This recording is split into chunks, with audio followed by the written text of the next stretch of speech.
listening to another episode of At the Plate with Danny Foxworth. I am your humble narrator, Danny Foxworth. This is going to be just a little mini episode. We're approaching 50 games into the regular season and just going to go over the standings and a couple of other things. So we're going to start off talking about what's going on in the AL East. So Bronx Bombers atop the AL East with a record of 26-18. They got a comfortable 5-game lead over both the Red Sox and the Blue Jays. Blue Jays 21-23 in the middle of the pack. The Rays are second from last at 20-24, and the Baltimore Orioles are dead last in the AL East, surprisingly, with a record of 15-28, and they just fired their manager today.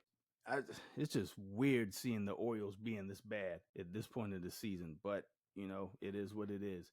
Then in the AL Central, the Detroit Tigers.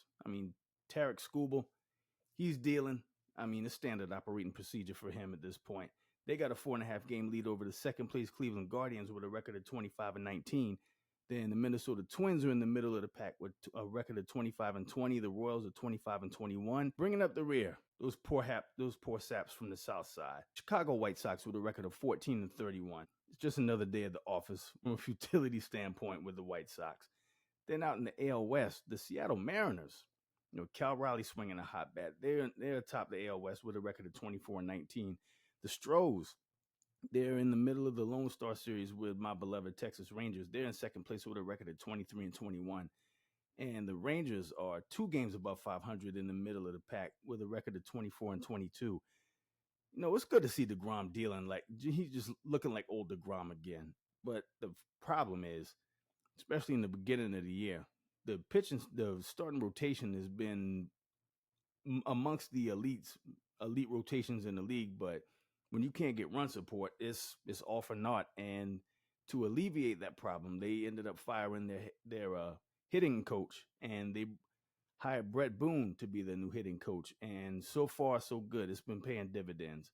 So they're in the middle of the pack, and now the A's are a game below 500, coming in second to last place. And at the bottom of the division are my guy Ron Washington led the Angels of Anaheim. They currently have a record of 18-25. Then going over to the National League in the NL East, it's the Mets. They're atop the AL East. They're atop the NL East, but the Phillies are hot on their heels. They're only a game and a half out of first place. Mets are 28-17. The Phillies are 26-18. Braves just cracked above 500 for the first time this season with a record of 23-22. Are in fourth place with a record of 19-27, and the Marlins going to Marlin. They are currently 17-26, sitting at the bottom of the NL East. Then going to the NL Central, the Cubs and Cardinals are just as a super tight race for first place. Cubs have a 1-game lead over the Cardinals for possession of first place in the NL Central. Cincinnati Reds are in the middle of the pack, followed by the Brewers, who are only a half a game behind them, and then the lowly Pittsburgh Pirates. Man, seems like it's been forever since the Pirates have been worth a damn, and they just recently fired their manager as well, and they bring up the rear in the NL Central with a record of 15-30. Then out in the NL West, this is crazy. The fact that every single team in the division is above 500 except for one team, and we'll get to them in a second. The Dodgers are atop the NL West with a record of 29-16. They got a 1-game lead over the Padres, who are 27-16. The Giants are 26-19 in the middle. They're 3 games out. Then the Diamondbacks are 24-21, 5 games out of first place. And the lowly Rockies, those poor Rockies, they currently possess the worst record in all of Major League Baseball with a record of 7-37. And they just recently fired their coach this week. It was bound to happen. They have a winning percentage of .159. That's not good. That ain't going to get it done. And moving on to the usual suspects in the league, mainly Ohtani and one Aaron Judge. Shohei Ohtani, he's doing what he usually does. He's batting .316, got 16 home runs, 29 RBIs, and an OPS of 1.106. And then in the American League, former Charleston Riverdog, class of 2014, one Aaron Judge. just setting the league on fire right now. He's currently batting .405, which is insane to me.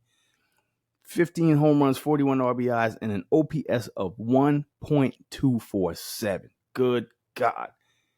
Man, it's like when Super Mario punches the brick and the star comes out and you touch the star. That's pretty much how Aaron Judge has been balling out this year.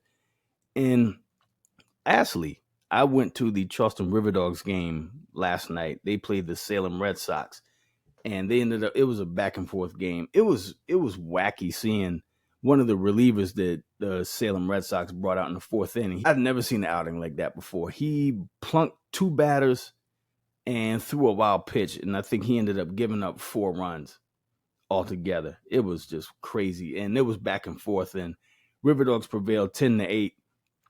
They're on a hot streak. They've won 9 of their last 11 games. That was a lot of fun. And then I got to try a pretzel that was covered in Cheeto dust. I'm just walking past the concessions, and it just happened to catch my eye. And I was like, oh, I got to have that. That looks incredible. And then when I tried it, I got to be honest, it looked better than it tasted. I give it about, on a scale of 1 to 10, I give it a 5 out of 10. I mean, it looked pretty. You couldn't really taste the cheesiness of the Cheeto. It just didn't mesh well with the actual pretzel. I mean, I dig the ambition, but just the execution, it kind of fell flat. But, oh well, it is what it is.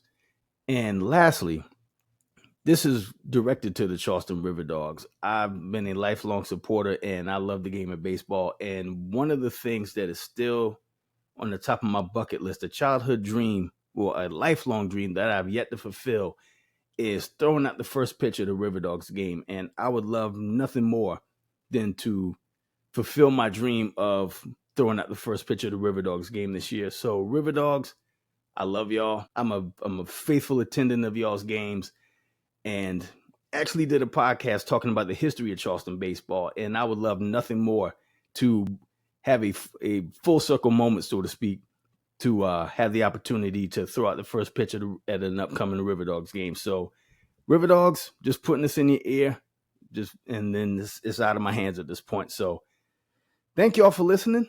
Make sure you keep tuning in to At the Plate with Danny Foxworth. I got some future guests lined up. Make sure you like, download, and subscribe. Make sure you tell a friend to tell a friend about the podcast. Subscribe to my YouTube channel. You can find me at Danny Foxworth 843.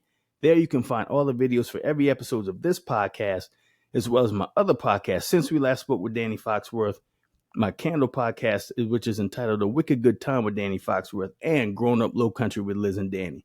And until next time, y'all be good. 3 strikes.